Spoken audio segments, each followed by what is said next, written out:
Agar bisa memahami urusan Israel-Palestina ini, kita perlu tahu sejarahnya dulu. Kekeliruan orang pada umumnya adalah mengira bangsa asli Palestina itu adalah Arab Muslim, padahal faktanya bukan.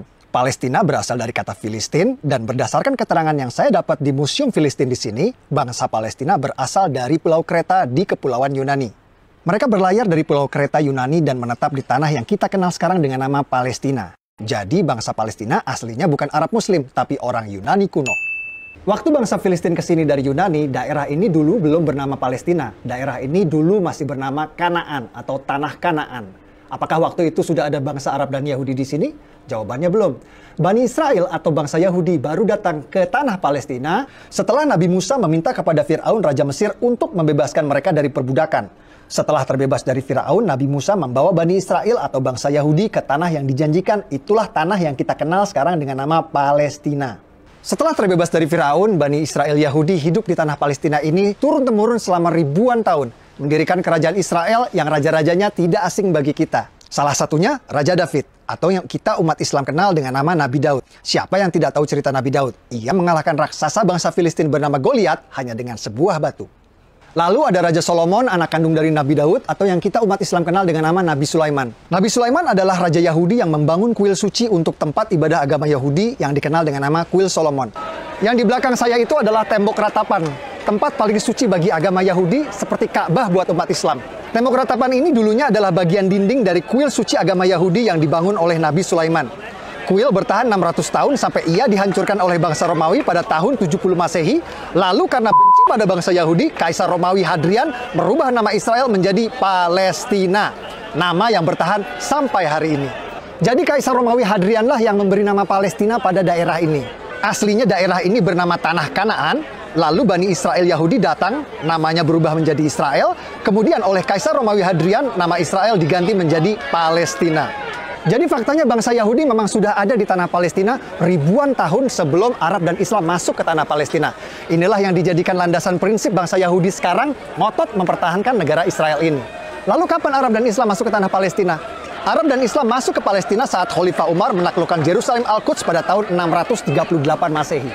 Tempat ini bernama Umar bin Khattab Square atau alun-alun Umar bin Khattab. Dinamakan untuk mengenang sang Khalifah Umar yang menaklukkan Yerusalem Al-Quds pada tahun 638 Masehi. Guys, hari ini kita bersama Dr. John Seligman, sejarawan, arkeolog, ahli situs-situs purbakala bergelar Dr. S3.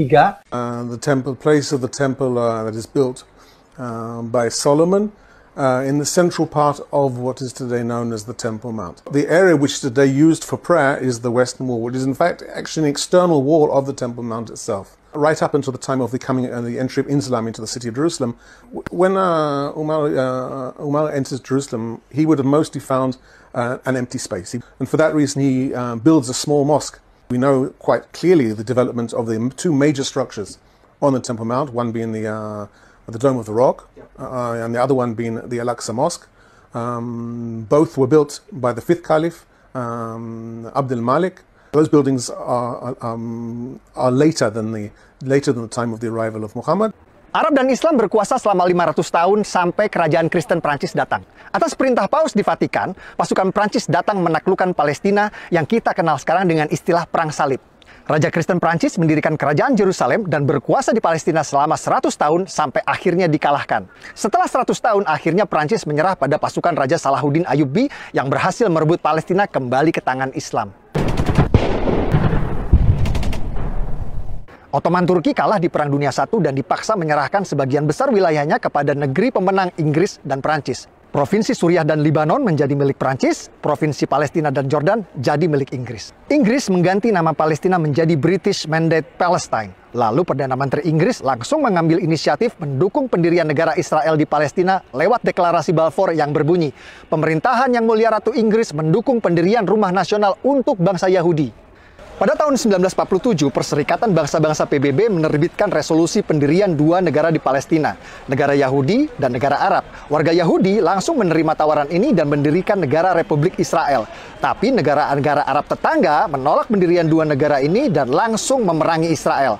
Hasilnya, tepi barat dikuasai oleh Yordania dan Gaza dikuasai oleh Mesir. Jadi yang menggagalkan berdirinya negara Palestina itu bukan Israel, tapi Yordania yang menjajah tepi barat dan Mesir yang menjajah Gaza. Bahkan selama bertahun-tahun, Yordania dan Mesir menolak mengakui kedaulatan Palestina di tepi barat dan Gaza dan menganggap dua daerah tersebut menjadi bagian dari negara mereka. Ini fakta. Negara-negara Arab terus menolak pendirian negara Palestina inisiatif dari PBB. Dan pada tahun 1967 kembali menyerang Israel di Perang 6 Hari yang dimenangkan oleh Israel. Kekalahan ini malah membuat tepi barat dan Gaza kini dikuasai penuh oleh Israel. Bahkan saat Yasser Arafat, pemimpin gerakan pembebasan Palestina PLO, sepakat perjanjian damai Oslo yang akan mendirikan negara Palestina berdampingan dengan Israel ditolak oleh partai oposisi Hamas yang membuat pendirian negara Palestina kembali gagal. Dulu PBB menawarkan pendirian negara Palestina ditolak, malah dibalas dengan perang. Lalu Amerika menawarkan pendirian negara Palestina kembali ditolak. Sepertinya perdamaian memang sulit tercapai di sini karena setiap ada upaya menuju perdamaian selalu ada pihak-pihak yang berusaha untuk menggagalkannya. Tahun 2007 saat Presiden Palestina Mahmud Abbas sepakat dengan solusi dua negara, oposisi Hamas malah sengaja menembakkan roket-roket ke Israel sebagai tanda mereka menolak solusi damai tersebut.